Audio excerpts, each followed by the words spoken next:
Hello നമസ്കാരം. ഇന്ന് ഞാൻ നിങ്ങളുടെ മുമ്പിൽ അവതരിപ്പിക്കാൻ പോകുന്നത് HTML ഫോമിൽ തുടർന്നു വരുന്ന കുറച്ച് ഭാഗങ്ങൾ തന്നെയാണ്.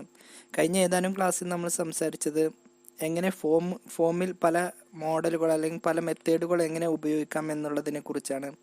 ഇന്നും ഞാൻ നിങ്ങളുടെ മുമ്പിൽ അവതരിപ്പിക്കാൻ പോകുന്നത് ഫോമിൽ തുടർന്നു വരുന്ന കുറച്ച് കാര്യങ്ങൾ തന്നെയാണ്. ഓക്കെ, ഇന്ന് ആദ്യം തന്നെ നിങ്ങളുടെ മുമ്പിൽ അവതരിപ്പിക്കാൻ പോകുന്നത് എങ്ങനെ നമുക്കൊരു ഫോമിൽ ഇമെയിൽ ചേർത്ത് കൊടുക്കുക, അതായത് ഇമെയിൽ ID ടൈപ്പ് ചെയ്യേണ്ട ഒരു കോളം എങ്ങനെ ക്രിയേറ്റ് ചെയ്യാം എന്നതിനെ കുറിച്ചാണ്. ഓക്കെ, ആദ്യം തന്നെ നമുക്ക് സാധാരണ നമ്മൾ ചെയ്യുന്ന രൂപത്തിൽ തന്നെ HTML വെച്ച് തുടങ്ങാം. ആദ്യം തന്നെ നമുക്ക് സാധാരണ ചെയ്യുന്ന രൂപത്തിൽ തന്നെ HTML എന്ന ഓപ്പൺ ടാഗ് ക്രിയേറ്റ് ചെയ്തതിന് ശേഷം അത് ഞാനിവിടെ വെച്ച് ക്ലോസ് ചെയ്തു. ഇനി നമുക്കിവിടെ വന്നൊരു ഫോം എന്ന ടാഗ് നമുക്കിവിടെ ചേർത്ത് കൊടുക്കാം. ഫോം എന്നതിന് ശേഷം നമ്മളിവിടെ ആക്ഷൻ എന്ന ഭാഗം ഞാനിവിടുന്ന് ഒഴിവാക്കുകയാണ്. തുടർന്ന് നമുക്കിതിലേക്ക് ഒരു ലേബൽ ചേർത്ത് കൊടുക്കാം. അതായത് നമുക്ക് നമ്മുടെ ഫീൽഡിന് മുമ്പ് എന്തെങ്കിലും ഒരു പ്രത്യേക മെസ്സേജ് അല്ലെങ്കിൽ മറ്റുള്ളവർക്ക് അവിടെ എന്ത് ചേർത്ത് കൊടുക്കണം എന്നുള്ള കാര്യങ്ങളൊക്കെ കാണിച്ചു കൊടുക്കാൻ വേണ്ടിയാണ് നമ്മൾ ഫോം ലേബൽ ഉപയോഗിക്കുന്നത്. അപ്പോൾ നമ്മൾ സാധാരണ കൊടുക്കുന്ന പോലെ ലേബൽ ഇവിടെ ചേർത്ത് കൊടുത്തു. അതിനുശേഷം നമ്മളിവിടെ വന്ന് എൻ്റർ യുവർ ഇമെയിൽ എന്ന് നമുക്കിവിടെ ചേർത്ത് കൊടുക്കാം. എന്താണോ നമുക്ക് വേണ്ടത് അതവിടെ ചേർത്ത് കൊടുക്കാം. അതിനുശേഷം നമുക്കിവിടെ വന്ന് ഇമെയിൽ ID ടൈപ്പ് ചെയ്യാൻ വേണ്ടി ഒരു ഇൻപുട്ട് ക്രിയേറ്റ് ചെയ്യാണ്. ഇതിന് ഇമെയിൽ എന്നാണ് നമ്മൾ ടൈപ്പ് ചേർത്ത് കൊടുക്കേണ്ടത്. നെയിം എന്താണോ നമുക്ക് വേണ്ടത് അതും ചേർത്ത് കൊടുക്കാം. ഇതിൽ നമ്മൾ അഡീഷനായിട്ടൊരു ഭാഗം കൂടി ചേർത്ത് കൊടുക്കേണ്ടത് റിക്വയർഡ്, അതായത് നമുക്ക് നിർബന്ധമായും അതിൽ ടൈപ്പ് ചെയ്യാൻ വേണ്ടിയാണ് റിക്വയർഡ് കൊടുക്കുന്നത്. അതായത് നമുക്കൊരു ഫോം ഫില്ല് ചെയ്യുമ്പോൾ ഈ കോളം ഒരിക്കലും നമുക്ക് ഒഴിവാക്കാൻ പറ്റില്ല. ഇതിൽ എന്തെങ്കിലും വാല്യൂ ടൈപ്പ് ചെയ്ത് കൊടുത്താൽ മാത്രമേ നമുക്ക് അടുത്ത സ്റ്റെപ്പിലേക്ക് പോകാൻ പറ്റൂ. അതിന് വേണ്ടിയിട്ടാണ് റിക്വയർഡ് ഉപയോഗിക്കുന്നത്. അതിനുശേഷം ഞാനിവിടെ ഒരു സബ്മിറ്റ് ബട്ടൺ ക്രിയേറ്റ് ചെയ്യുന്നു. അതിൻ്റെ ഉള്ളിൽ നമുക്ക് എന്താണോ ടെക്സ്റ്റ് വേണ്ടത് അത് നമ്മളിവിടെ ചേർത്ത് കൊടുത്തു. ഓക്കെ, ഇത് നമുക്കൊന്ന് സേവ് ചെയ്ത് നോക്കാം. ഓക്കെ, സേവ് ചെയ്തതിന് ശേഷം നമ്മൾ ക്രിയേറ്റ് ചെയ്ത ഫോൾഡർ ഏതാണോ അത് നമുക്ക് ഓപ്പൺ ചെയ്തെടുക്കാം. ഓക്കെ, ടെസ്റ്റ് എന്ന ഫോൾഡറിൽ നമ്മൾ ഫോം എന്ന പേരിലാണ് സേവ് ചെയ്തിട്ടുള്ളത്. അപ്പോൾ ആ ഫയൽ നമുക്കൊന്ന് റൺ ചെയ്യിപ്പിച്ച് നോക്കാം. അപ്പോൾ നമുക്കിവിടെ ഒരു ലേബൽ കൊടുത്ത് എൻ്റർ യുവർ ഇമെയിൽ ID എന്ന് തന്നിട്ടുണ്ട്. നമുക്ക് ഇമെയിൽ ID എന്താണോ കൊടുക്കേണ്ട കോളവും നമുക്കിവിടെ കാണിച്ചു തരുന്നുണ്ട്. നമുക്കിവിടെ ഏതെങ്കിലും ഒരു ഇമെയിൽ ID ചേർത്ത് കൊടുക്കാം. എൻ്റെ 3 ഇമെയിൽ ID ആണ് നമുക്കിവിടെ കാണിച്ചു തരുന്നത്. ഓക്കെ, നമുക്ക് ഒരു ഇമെയിൽ ID ചേർത്ത് കൊടുക്കാം. അപ്പോൾ സബ്മിറ്റിൽ ക്ലിക്ക് ചെയ്യുമ്പോൾ അത് സക്സസ് ആയി കാണിച്ചു തരും.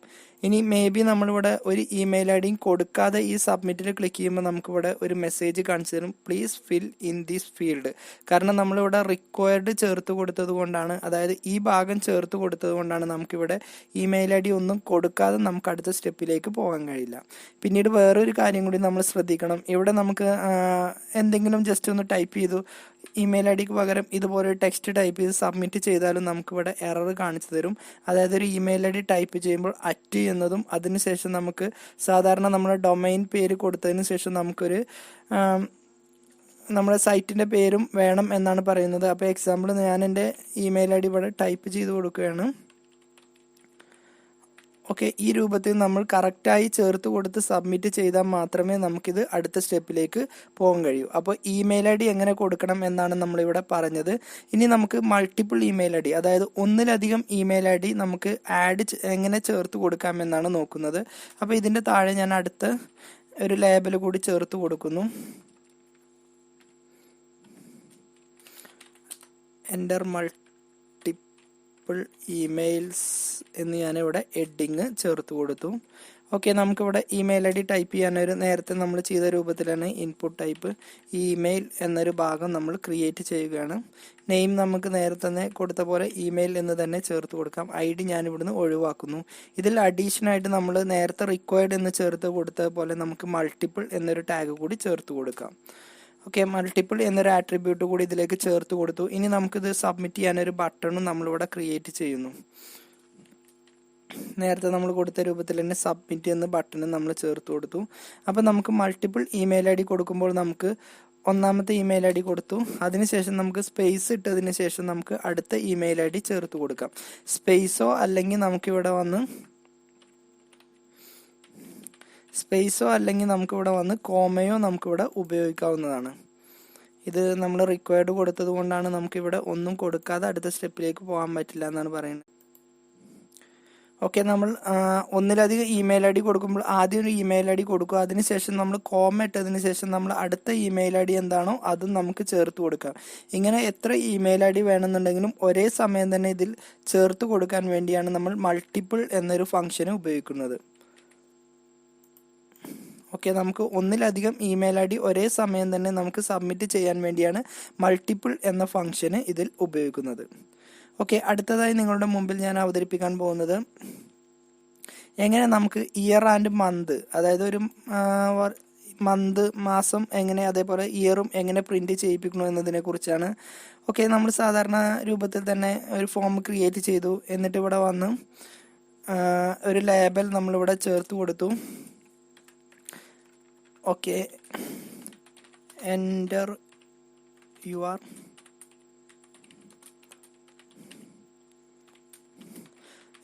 ബർത്ത് മന്ത് ആൻഡ് ഇയർ എന്ന് ഞാനിവിടെ ചേർത്ത് കൊടുത്തു. ഓക്കെ, ഇത് ചേർത്ത് കൊടുക്കാൻ ഞാനിവിടെ ഒരു ഫീൽഡ് ചേർത്ത് കൊടുക്കുകയാണ്.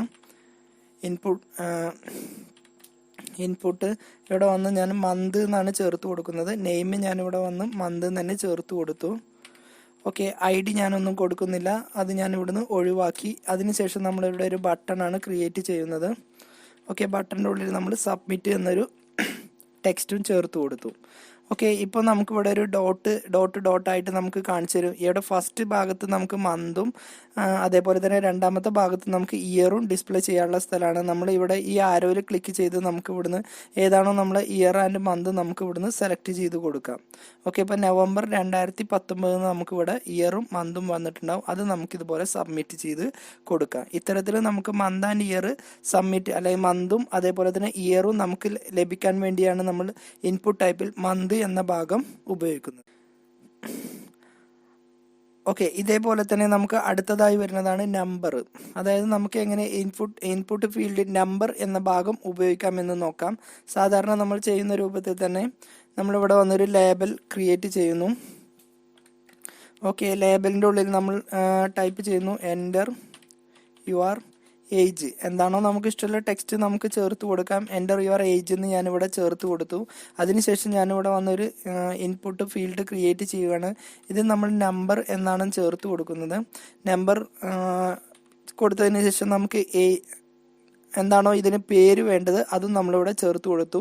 നമ്മളിവിടെ ജസ്റ്റ് ഏജ് എന്നാണ് ഇതിന് പേര് കൊടുത്തത്. അതിനുശേഷം ഇതിൽ അഡീഷണൽ ആയിട്ട് നമുക്ക് കുറച്ചുകൂടി ആട്രിബ്യൂട്ട്സ് ചേർത്ത് കൊടുക്കാം. മിനിമം എത്ര വാല്യൂ വേണം എന്നുള്ളത് നമുക്ക് ചേർത്ത് കൊടുക്കാം. 50 കൊടുക്കാം. അതേപോലെ മാക്സിമം എത്ര വാല്യൂ വേണം അതും നമുക്ക് ഇവിടെ സെറ്റ് ചെയ്ത് കൊടുക്കാം. ഞാൻ മാക്സിമം 50ഉം മിനിമം 50ഉം മാക്സിമം 100ഉം ആണ് ചേർത്ത് കൊടുത്തത്. അതിനുശേഷം നമ്മളിവിടെ വന്നൊരു ബട്ടൺ ക്രിയേറ്റ് ചെയ്യുകയാണ്. ഓക്കെ, ഇത് ഞാൻ സേവ് ചെയ്തൊന്ന് റൺ ചെയ്യിപ്പിക്കുകയാണ്. ഇവിടെ നമ്മൾ 50ൻ്റെ ഇടയിൽ ഒരു വാല്യൂ കൊടുക്കുകയാണെങ്കിൽ അത് ഓക്കെ ആയിട്ട് നമുക്ക് സബ്മിറ്റ് ചെയ്ത് പോകും. എന്നാൽ 100ൻ്റെ മുകളിൽ ഒരു വാല്യൂ കൊടുക്കുകയാണെങ്കിൽ നമുക്കിതിൽ സബ്മിറ്റ് ചെയ്യുമ്പോൾ ഇവിടെ ഒരു എറർ മെസ്സേജ് കാണിച്ചു തരും. Value must be less than or equal to 100. ഇനി അതേ രൂപത്തിൽ തന്നെ നമുക്ക് 50ൻ്റെ താഴെ ഒരു നമ്പർ കൊടുക്കുകയാണെങ്കിലും ഈ രൂപത്തിൽ തന്നെ ആയിരിക്കും നമുക്ക് ഡിസ്പ്ലേ ചെയ്ത് വരിക. കാരണം നമുക്കിവിടെ എങ്ങനെയാണോ ചേർത്ത് കൊടുക്കുന്നത്, അതായത് ഏജ് മിനിമം വാല്യൂവും അതേപോലെ തന്നെ മാക്സിമം വാല്യൂവും നമുക്കിവിടെ മെൻഷൻ ചെയ്തിട്ടുണ്ട്. അപ്പോൾ അതിൻ്റെ ഉള്ളിൽ മാത്രമേ നമുക്ക് വാല്യൂ ടൈപ്പ് ചെയ്യാൻ കഴിയൂ. ഓക്കെ, ഇതേ രൂപത്തിൽ തന്നെ നമുക്ക് ഇതിൻ്റെ ഉള്ളിൽ ടെക്സ്റ്റ് എന്ന ഭാഗം ടൈപ്പ് ചെയ്യുമ്പോൾ നമുക്കൊന്നും ഇവിടെ ഡിസ്പ്ലേ ചെയ്യാൻ കഴിയില്ല. അതായത് നമുക്ക് കീബോർഡിൽ എത്ര ടെക്സ്റ്റ് ടൈപ്പ് ചെയ്താലും അത് നമുക്ക് അവിടെ ഡിസ്പ്ലേ ഇല്ല. നമ്പർ കൊടുത്താൽ മാത്രമേ നമുക്കത് ഇവിടെ ഡിസ്പ്ലേ ചെയ്യൂ. നമ്പർ കൊടുക്കുമ്പോൾ ഒരു പ്രത്യേകം കാര്യം ശ്രദ്ധിക്കേണ്ടത് 50ൻ്റെയും 100ൻ്റെയും, അതായത് ഇത് നമ്മൾ ചേർത്ത് കൊടുത്തതാണ്, അതിനനുസരിച്ചായിരിക്കും നമുക്ക് വാല്യൂ പ്രിന്റ് ചെയ്ത് വരിക. ഓക്കെ, ഇന്നത്തെ ക്ലാസ് നിങ്ങൾക്ക് മനസ്സിലായെന്ന് വിചാരിക്കുന്നു. അടുത്തൊരു ക്ലാസ്സുമായിട്ട് നമുക്ക് വീണ്ടും കാണാം.